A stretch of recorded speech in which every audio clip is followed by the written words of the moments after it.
Picture a Japanese army officer standing on a jungle airstrip near Wewak in the pre-dawn dark of August 1943, watching his last serviceable fighters being pushed under camouflage netting and writing in his diary that the sky itself now belonged to the enemy. This is the story of how Imperial Japan's soldiers, not just its admirals, watched air superiority slip from their hands over the green hell of New Guinea,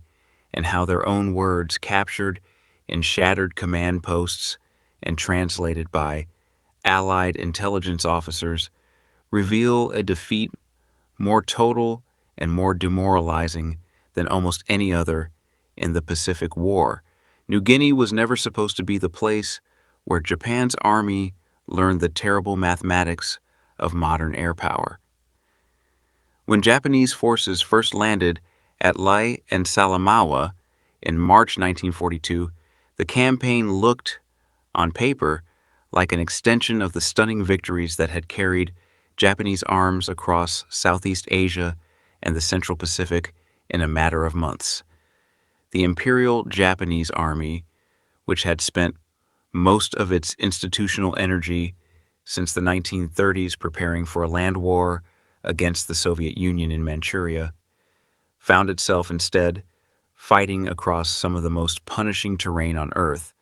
an island nearly 1,500 miles long, covered in mountains that rose above 13,000 feet, jungles so dense that units could lose contact with each other a few dozen meters apart, and a climate that bred malaria, dengue fever, and dysentery faster than any enemy bullet could kill. Into this environment, Japan committed the newly formed 18th Army under Lieutenant General Hatazo Adachi, along with the air power of the 4th Air Army, commanded by Lieutenant General Kumaichi Teramoto, an organization that represented the Japanese Army's own attempt to build a carrier and land-based aviation. This distinction matters enormously to the story because, for years, popular memory of the air war in the Pacific has focused almost entirely on Navy pilots, on the Zero Fighter, on carrier battles at Midway and the Coral Sea, while the Japanese Army's own air arm, flying different aircraft, answering to a different command structure, and fighting its own increasingly desperate campaign over New Guinea, has remained comparatively obscure. Yet it was Army officers flying Nakajima Ki-43 Hayabusa fighters and Ki-21 and Ki-49 bombers who left behind some of the most haunting testimony of what it meant to lose control of the air, testimony that survives today in captured diaries, interrogation reports, and after-action documents processed by the Allied translator and interpreter section, the intelligence organization that spent the war years translating literally millions of pages of Japanese documents pulled from abandoned command posts, downed aircraft, and the bodies of the dead. What these documents reveal is not a single dramatic battle, but a slow, grinding erosion of confidence, an accumulation of small defeats that eventually convinced experienced officers that the entire foundation of their operational doctrine had collapsed beneath them. The turning point in strictly military terms is usually dated to early 1943, and it centers on a convoy that never should have been risked in the first place. In late February of that year, the Japanese High Command decided to reinforce their garrison at Lae by sending roughly 7,000 troops of the 51st Division across the Bismarck Sea aboard 8 transport ships escorted by 8 destroyers in an operation that required the convoy to pass through waters now dominated by Allied land-based air power flying from bases in Papua. General George Kenney, commander of the Allied 5th Air Force, had spent the preceding months developing and refining a tactic that would prove devastating: skip bombing, in which medium bombers like the B-25 Mitchell approached ships at extremely low altitude, sometimes less than 50 feet above the water, released bombs that would skip across the surface like stones thrown by a child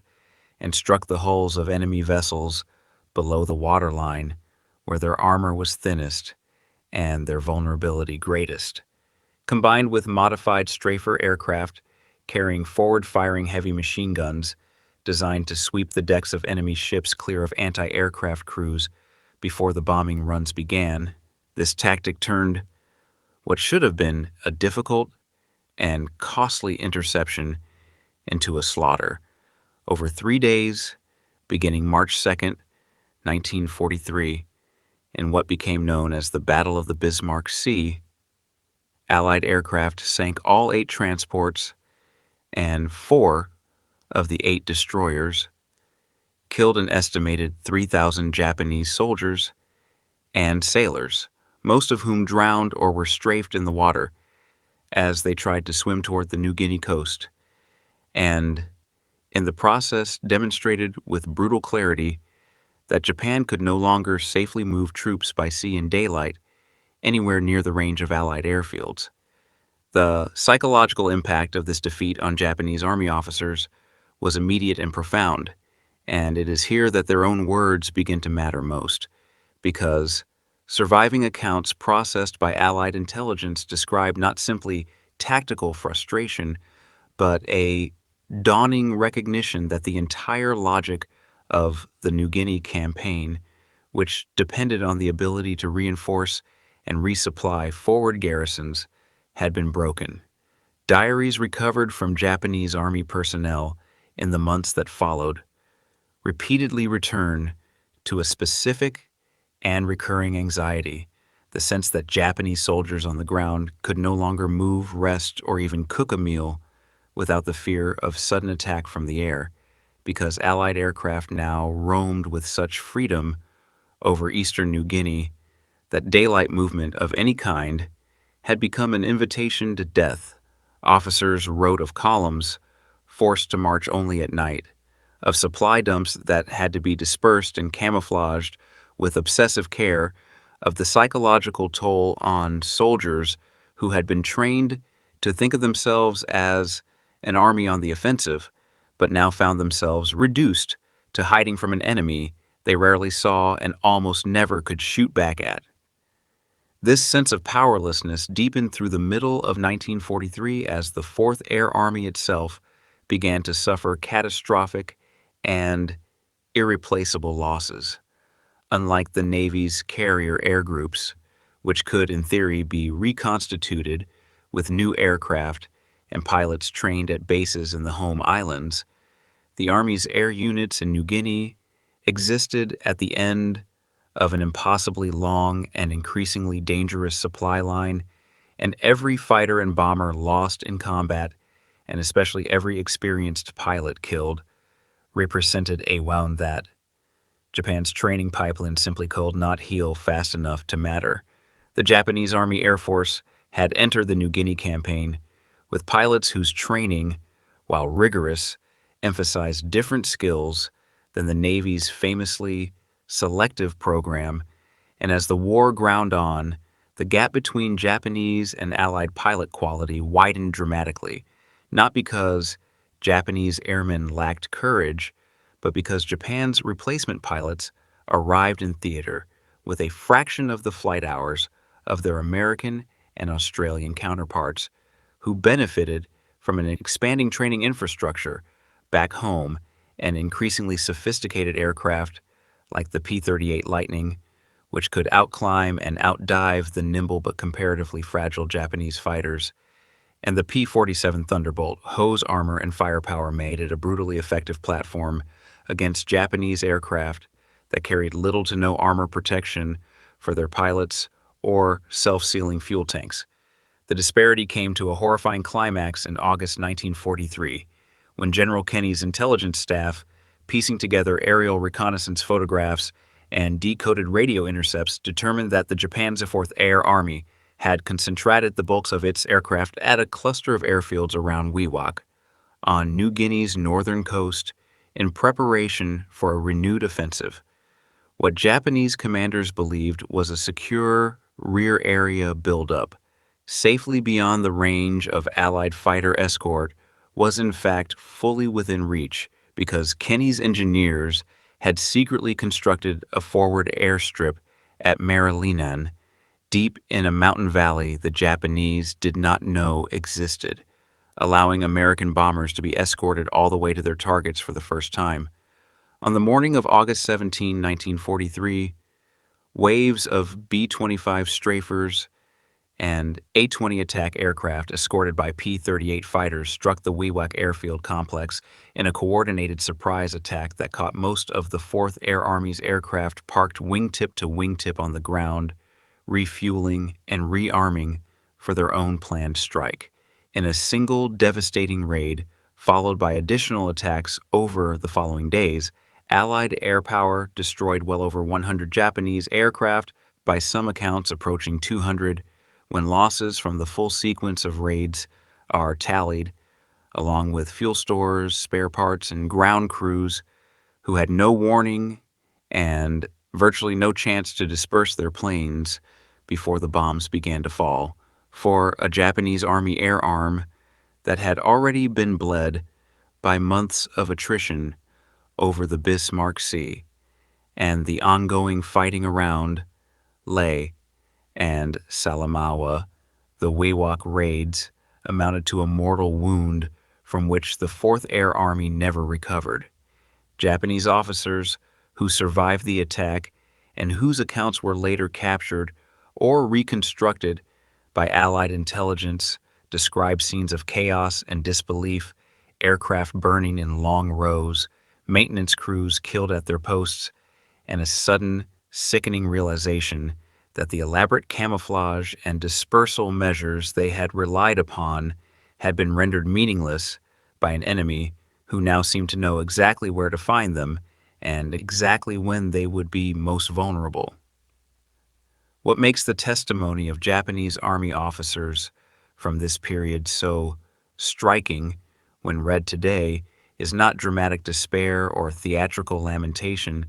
but a kind of clinical, professional horror at watching their own doctrine fail in real time. Officers trained in a system that still, in 1943, placed enormous emphasis on the offensive spirit, on the idea that determination and willingness to accept casualties could overcome material disadvantage, found themselves confronting a form of warfare in which spirit counted for almost nothing against an enemy who possessed better aircraft, better radar warning, better logistics, and above all, an overwhelming and growing numerical advantage in the sky. Captured documents from later in the New Guinea campaign, particularly from 1944, as Allied forces under General Douglas MacArthur began their island-hopping advances along the northern coast, describe Japanese Army units effectively cut off from Recipe, force it to survive on capture it or foraged fud, suffering from disease and starvation at rates that, in some units, exceeded combat losses many times over, all while remaining almost entirely unable to move men or material without exposing themselves to air attack. One of the grimmer patterns that emerges from Allied intelligence summaries of this period, drawn from interrogations of prisoners and translated diaries, is the sheer frequency with which Japanese Army personnel described the psychological weight of constant vulnerability from above, an experience common enough that intelligence officers began to treat it almost as a predictable stage in the collapse of Japanese resistance in any given sector, a kind of creeping paralysis that set in once local air superiority had been definitively lost and never regained. This is worth pausing on because it points to something historians have long recognized as one of the distinctive features of the New Guinea campaign compared to other Pacific battlegrounds. The degree to which the war there was decided not primarily by infantry combat, though that combat was ferocious and costly in its own right, but by the systematic Allied achievement of air and ultimately naval superiority that isolated Japanese garrisons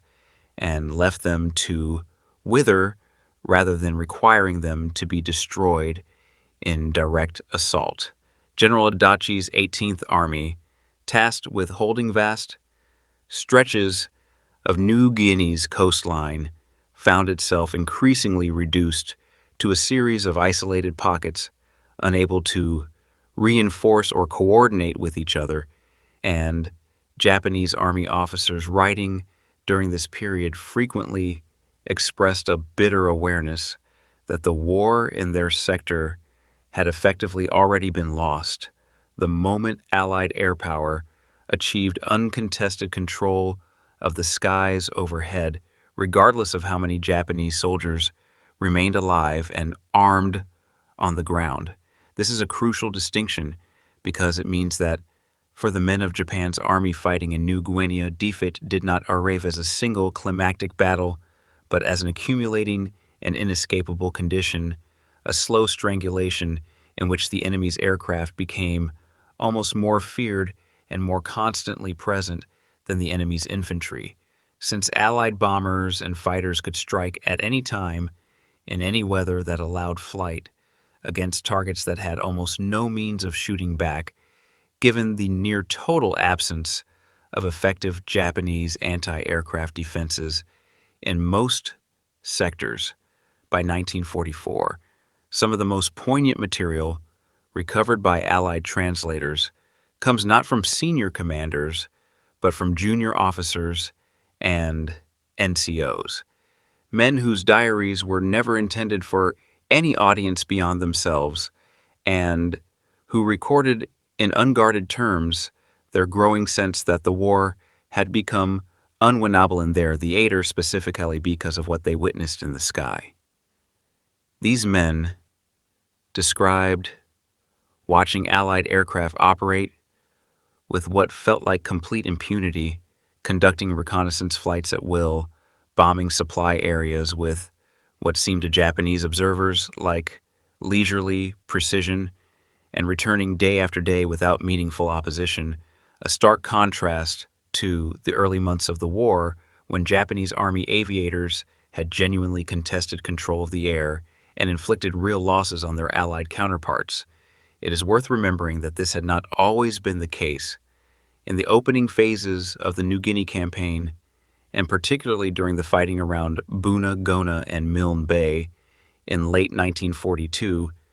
Japanese Army aircraft, flying alongside Navy units based at Rabaul, had genuinely challenged Allied air operations and inflicted significant losses on American and Australian squadrons,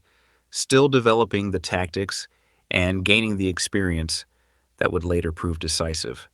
The Kai-43 Hayabusa, though less heavily armed than the Navy's Zero, was a nimble and dangerous dogfighter in the hands of an experienced pilot, and early Japanese Army air operations demonstrated real tactical skill and aggressive spirit. But the arithmetic of attrition worked overwhelmingly against Japan as the campaign wore on, because American industrial capacity meant that aircraft lost in combat were replaced within weeks by newer, more capable machines flown increasingly by pilots benefiting from lessons learned and disseminated throughout an expanding training system, while Japan's replacement aircraft arrived more slowly, often represented only incremental improvements over earlier models, and were flown by pilots with steadily diminishing flight hours as the training pipeline strained to keep pace with mounting losses. By the time of the Wewak raids in August 1943, this asymmetry had become so pronounced that Japanese Army officers essentially stopped writing about specific tactical engagements and started writing instead about survival, about how to keep men fed and alive under conditions of near total air interdiction, a shift in emphasis that itself testifies to how completely the character of the war had changed. Allied intelligence officers processing this material at the time, and historians studying it since, have noted the almost documentary quality of the despair in these Japanese accounts, a controlled, restrained, professional acknowledgement of defeat that stands in some contrast to the more famously fatalistic and self-sacrificial rhetoric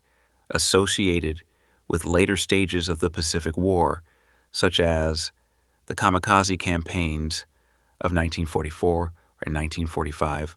In New Guinea, the tone captured in Army officers' writings during 1943 and 1944 is less about willingness to die gloriously and more about the sober recognition that an entire strategic position had become untenable, that the men under their command were being asked to hold ground that could not realistically be supplied or reinforced, and that the enemy's mastery of the air had transformed the campaign from a contest of arms into something closer to a siege, in which the besieged had almost no way of striking back.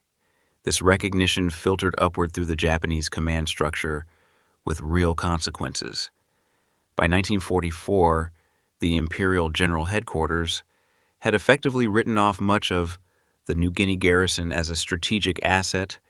redirecting scarce aircraft, fuel, and reinforcements toward the defense of the Philippines and the home islands, leaving General Adachi's forces to fight on with dwindling resources in what amounted to a delaying action of diminishing strategic value, a decision that itself reflected an acknowledgement at the highest levels of Japanese military planning that the air war over New Guinea had already been lost beyond any hope of reversal. Adachi himself would remain with his men through the end of the war, refusing evacuation offered to senior officers, and would eventually surrender in September 1945, presiding over a force reduced by combat, disease, and starvation to a fraction of its original strength, a grim testament to just how completely the loss of air superiority had reshaped the fate of an entire army. The broader significance of this story extends well beyond New Guinea itself, because the campaign served as one of the clearest demonstrations in the entire war of a principle that would come to define much of the remaining Pacific conflict. That control of the air was not simply one factor among many in modern warfare, but had become, by the early 1940s, very nearly a precondition for the survival of ground forces operating within its reach. Japanese Army officers in New Guinea learned this lesson at devastating cost, in their own words, preserved almost by accident in captured diaries and interrogation transcripts, offer modern audiences a rare and unusually candid window into what it actually felt like to be on the losing end of that transformation, not through the sanitized language of official reports, but through the private, unguarded observations of men who watched the sky above them change from contested space into an ever-present threat, and who understood, often well before their own high command was willing to admit it, that the war in their corner of the Pacific had already slipped beyond recovery. What remains today, decades later, is a body of testimony that historians continue to draw upon precisely because it captures something official. Military histories often miss the lived ground-level experience of technological and doctrinal defeat, the particular dread of men who had been trained for one kind of war and found themselves fighting an entirely different one, stripped of the air cover and aerial reconnaissance that modern militaries had already come to depend upon, and left instead to endure, to hide it, and ultimately to survive as best they could beneath skis that no longer belonged to them. A sobering reminder that in the history of New Guinea and in the broader history of the Pacific War, it was often not the battles fought on the ground that decided the fate of armies, but the battles fought and lost far above them.